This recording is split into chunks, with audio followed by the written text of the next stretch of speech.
Assalamu alaikum and welcome back to Conceptual Science. My name is Anas Hashim and today we are going to talk about immune system.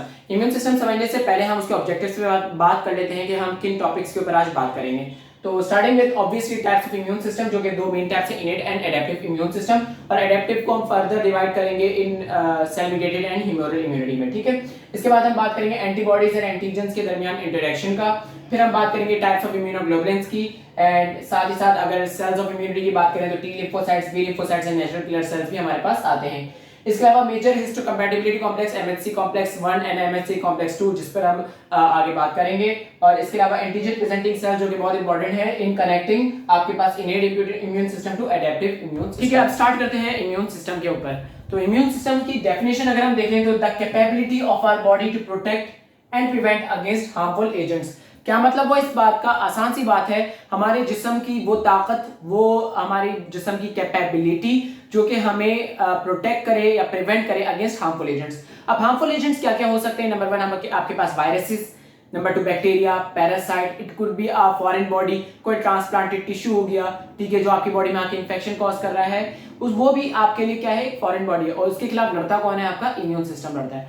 अब immune system कुछ steps में लड़ता है. अब वो steps क्या होते हैं उसको स्टेप बाय स्टेप मैं आपको समझाऊंगा. उसके बेसिकली 3 स्टेप्स होते हैं, 3 लाइंस ऑफ डिफेंसेस. ठीक है, कोई आर्मी का अगर कोई कंट्रोल सेंटर हो तो उसके लाइंस ऑफ डिफेंसेस होते हैं ना, इस तरह इसके भी 3 लाइंस ऑफ डिफेंसेस हैं. अगर नंबर 1 लाइन ऑफ डिफेंस की बात करें तो अगर आप देखिए, अगर ये एक बॉडी है, ठीक है, और ये आपके पास एक फॉरेन बॉडी है या कोई वायरस, कोई बैक्टीरिया, ये क्या कर रहा है? इसके अंदर इन्वेड कर रहा है, अंदर आना चाह रहा है. ठीक है, जैसे ही अंदर आएगा सबसे पहले किस चीज से टकराएगा? आपकी स्किन से टकराएगा, अगर आपके डायरेक्टली स्किन से आना चाह रहा है. नंबर 2, अगर आपने माउथ के थ्रू आना चाह रहे हैं तो किस चीज से टकराएगा? आपके सलाइवा से, सलाइवा में मौजूद लाइसोजाइम से. अगर पेट में चला गया तो किस चीज से टकराएगा? आपकी गैस्ट्रिक एसिड से, पीएच से. ठीक है, तो ये चीजें क्या करेंगी? सबसे पहली लाइन ऑफ डिफेंस देंगे और आपको प्रोटेक्ट करेंगी वायरसेस को या बैक्टीरिया को किल करके.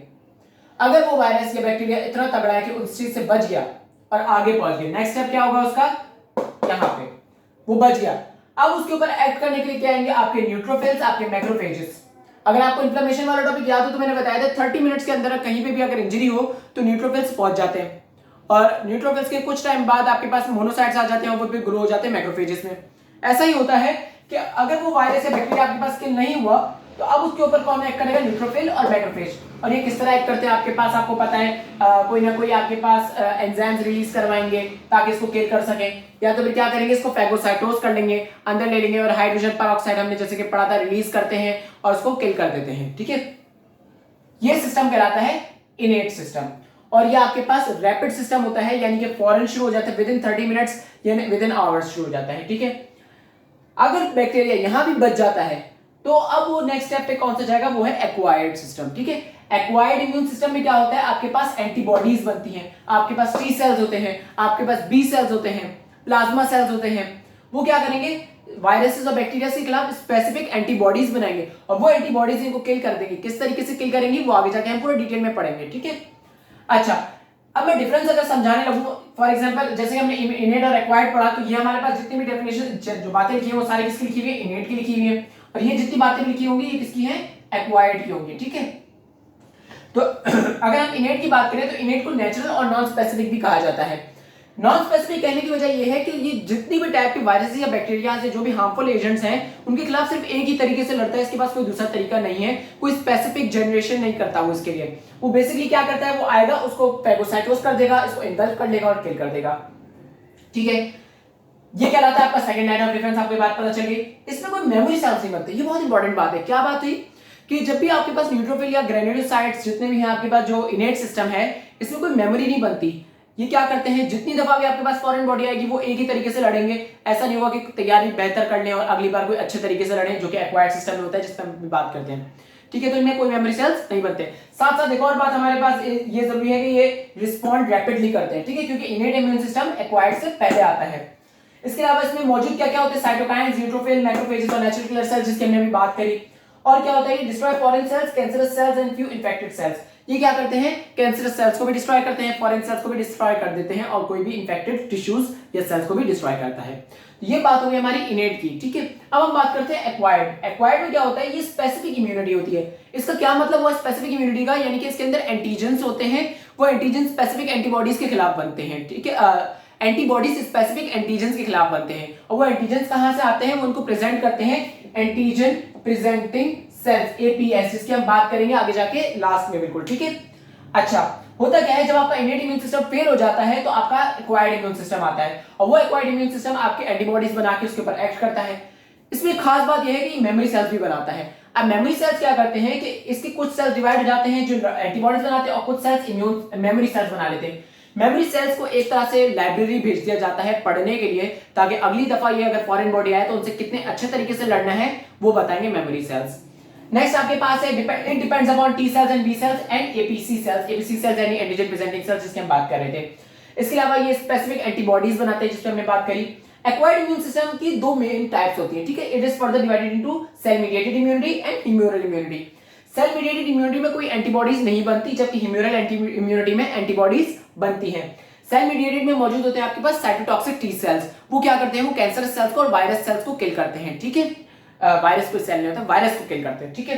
और ह्यूमरल इम्यूनिटी क्या करते हैं, ये एंटीबॉडीज बनाते हैं। किस तरह एंटीबॉडीज बनाते हैं, इनके अंदर बी सेल्स मौजूद होते हैं। बी सेल को एक्टिवेट करता है हेल्पर टी सेल, और वो बनाते हैं आपके पास एंटीबॉडीज प्लाज्मा सेल, और वो एंटीबॉडीज क्या करते हैं, आपके स्पेसिफिक एंटीजन के खिलाफ लड़ते हैं। तो अब फर्दर हम बात करते हैं एंटीबॉडीज और एंटीजन की इंटरेक्शन के ऊपर। So now moving forward to an important topic, that is antigen and antibody interaction. Antigen की अगर हम बात करें तो एंटीजन की अगर हम डेफिनेशन समझना चाहें तो इसको इस वर्ड को दो हिस्सों में तोड़ना होगा, एंटी और जेन। एंटी कहते हैं एंटीबॉडी से, और जेन निकला है जनरेशन से। क्या मतलब है, एंटीजन कहते हैं उस प्रोटीन को या फिर उस सब्सटेंस को जो कि एंटीबॉडीज को जनरेट करे। किस तरीके से जनरेट करता है, इसकी डेफिनेशन पहले समझ लेते हैं। Any foreign substance against which immune response is generated.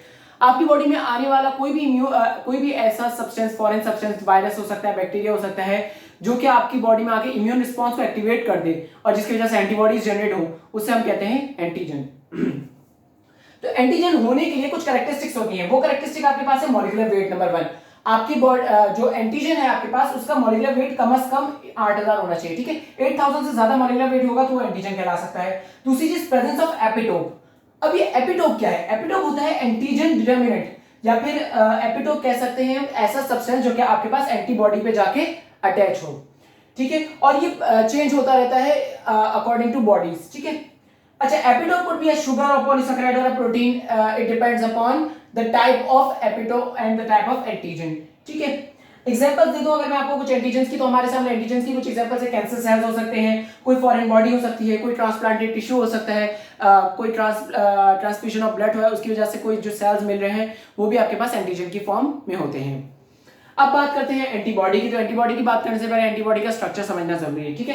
Antibody का स्ट्रक्चर जो होता है वो वाई शेप्ड होता है। ये कॉमन एंटीबॉडी जो आईजीजी मैंने ली है, जो कि 70 to 75% आपके पास मौजूद होती है, उसकी हम बात करते हैं। एंटीबॉडी होती है protein, it is basically a protein that belongs to IG यानी कि इम्यूनोग्लोबुलिन फैमिली से।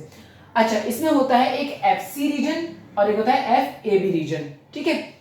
इसके अंदर आपके पास लाइट चेन्स भी होती हैं और हैवी चेन्स भी होती हैं। अगर आप देखें तो ब्लैक से मैंने एक चेन बनाई हुई है, ठीक है। इस तरह से वाई बनाया हुआ होगा बाहर की तरफ। ये जो चेन है बाहर की तरफ, ये हमारे पास है हैवी चेन, और ये आगे की तरफ जो दो चेन्स बनी हुई है, ये हमारे पास है लाइट चेन, ठीक है। हैवी चेन्स क्या करती हैं, आपके पास स्टेम यानी कि नीचे का हिस्सा और अपर वाई का जो यानी कि शेप है, वाई की शेप, ये भी आपके पास हैवी चेन बना रही है। लेकिन आपके पास जो लाइट चेन है वो सिर्फ वाई का शेप बना रही है, नीचे स्टेम नहीं बना रही है। ये बात आपको याद रखनी है। साथ में इसके दरमियान बॉन्ड्स बने हुए, वो बॉन्ड्स कौन से होते हैं, डाइसल्फाइड बॉन्ड्स होते हैं, ठीक है। अच्छा, होता क्या है, आपके पास ये जो स्टेम सेल है, ठीक है, स्टेम सेल बोल रहा हूं, स्टेम जो है आपकी एंटीबॉडी की, सही है, ये कांस्टेंट होती है। यानी कि इसके अंदर जो चेंजेस, इसके अंदर कोई चेंजेस नहीं आती किसी भी तरीके की अमीनो एसिड के अंदर, लेकिन जो आपके पास ऊपर का हिस्सा है, दैट इज एफएबी वाला हिस्सा, इसके अंदर फर्दर चेंजेस आती हैं। अब वो चेंजेस कहां पे आती हैं, उसके बिल्कुल टॉप पार्ट पे, दैट इज वेरिएबल। अब आप अगर देखें तो यहां से लेके यहां तक जो हिस्सा है और यहां से लेके यहां तक का जो हिस्सा है, ये आपके पास होता है कांस्टेंट, ठीक है, ये चेंज नहीं होता। लेकिन जो ऊपर का हिस्सा है ये वेरिएबल है, यहां पे आपके पास आके एपिटोप अटैच होता है, ठीक है। तो ये एंटीबॉडी का वो हिस्सा जहां पे आके एपिटोप अटैच होगा, और ये एपिटोप क्या करेगा, यहां अटैच होने के बाद एंटीबॉडी को जनरेट कर देगा, यानी कि एंटीबॉडी के अंदर सिग्नल प्रोड्यूस कर देगा। फिर ये एंटीबॉडी क्या करेगी, यहां पे इसके एक रिसेप्टर होता है, एफसी रिसेप्टर। वो एफसी रिसेप्टर जो होता है वो कांस्टेंट होता है, और ये कांस्टेंट रिसेप्टर्स जो है ये स्पेसिफिक सेल्स पे जाके लगते हैं। वो सेल्स कौन से हो सकते हैं, हमारे पास टी सेल्स हो सकते हैं, ठीक है। और वो टी सेल्स पे जब जाके लगेगा तो क्या करेगा, टी सेल्स को एक्टिवेट कर देगा, और वो टी सेल एक्टिवेट कर देंगे फॉर द बी सेल्स को। इस तरीके से टी सेल से बनेगा आपके पास बी सेल, और वो बी सेल क्या बनाएगा आपके पास, फर्दर बनाएगा प्लाज्मा सेल, ठीक है। और प्लाज्मा सेल आपके पास क्या बनाएंगे, मोर एंटीबॉडीज। अब आप देखें, अगर कोई स्पेसिफिक एंटीबॉडी एंटीजन आगे लगता है यहाँ पे एंटीबॉडी पे, तो ये क्या करेगा, उसको पकड़ लेगा, उसको समझ लेगा कि अच्छा ये वाला एंटीजन है, मुझे इसके खिलाफ एंटीबॉडी बनानी है। ये इस तरह से साइकिल चलाएगा, और जब प्लाज्मा क्या करेगा, प्लाज्मा समझ जाएगा, तो ये इस टाइप की एंटीबॉडीज मल्टीपल बनाना शुरू कर देगा, ठीक है। यानी अगर एक एंटीबॉडी ऐसी थी तो ये मल्टीप्लाई करने करके बाद थाउजेंड्स ऑफ एंटीबॉडीज ऐसी बना देगा। अब बात कर लेते हैं टाइप्स ऑफ इम्यूनोग्लोबुलिन्स की। इम्यूनोग्लोबुलिन्स या फिर एंटीबॉडी इम्यूनोग्लोबुलिन्स जिसकी हमने पहले बात करी, तो 5 तरह की टाइप्स होती हैं इसमें, IgG, IgA, IgM, IgD and IgE. IgG के हमने अभी एंटीबॉडी का स्ट्रक्चर देखा किस तरह का होता है, वाई शेप स्ट्रक्चर होता है, ठीक है। उसमें आपके पास वेरिएबल्स ये थे, 2 वेरिएबल्स थे, इन 2 जगहों पे आके आपके पास क्या लग सकता है, एपिटोप या एंटीजन का एपिटोप लग सकता है, ठीक है।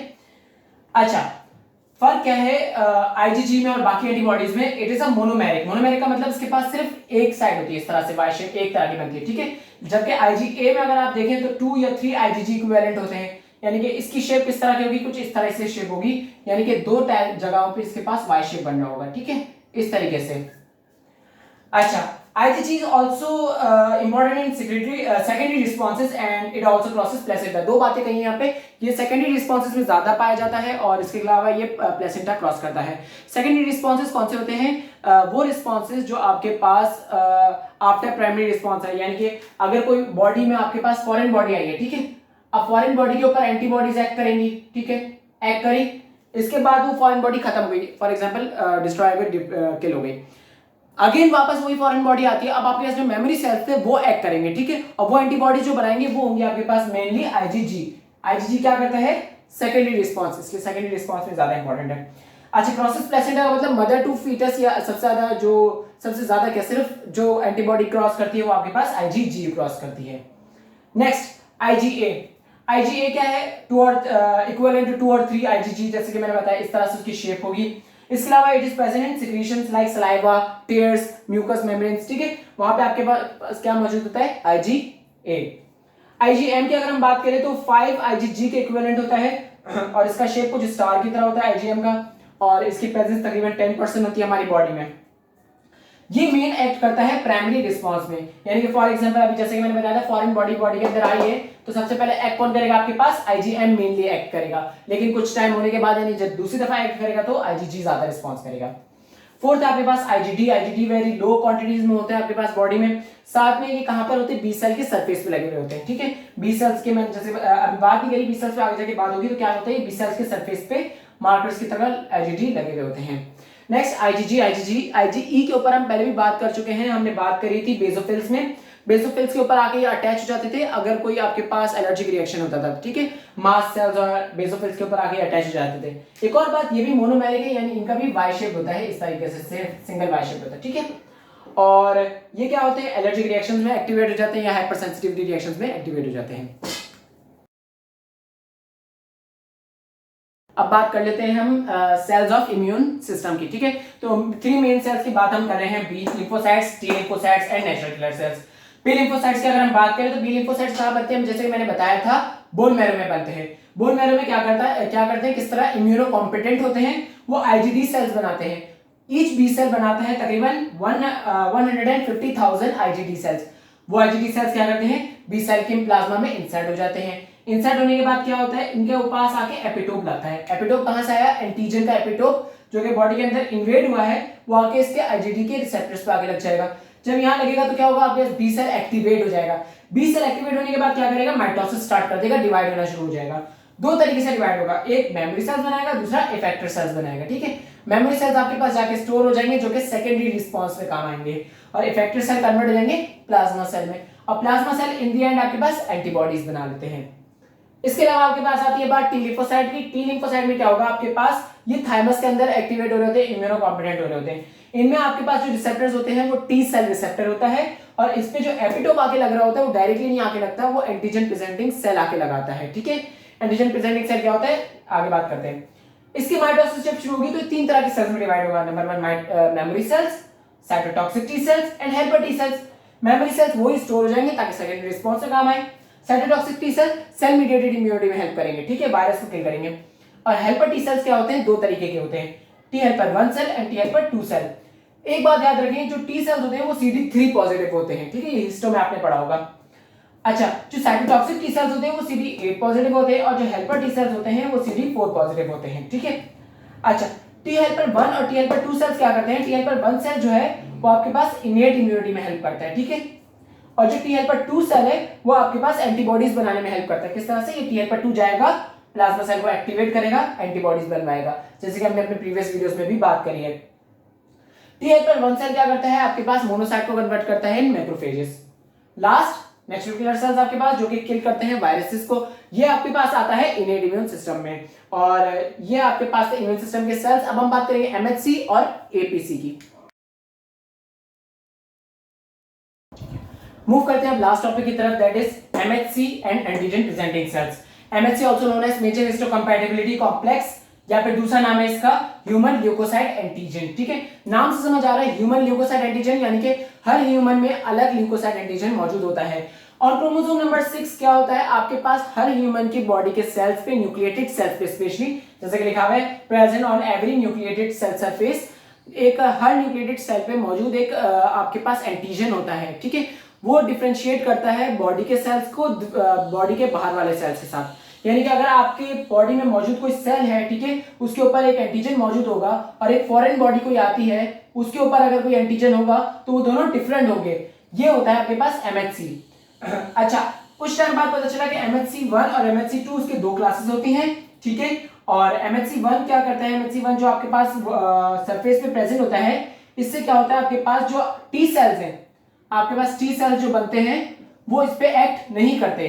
जब वो इस पे एक्ट करने आते हैं तो पहचान लेते हैं कि सेल्फ प्रोटीन्स है, इसलिए वो इस पे एक्ट नहीं करते।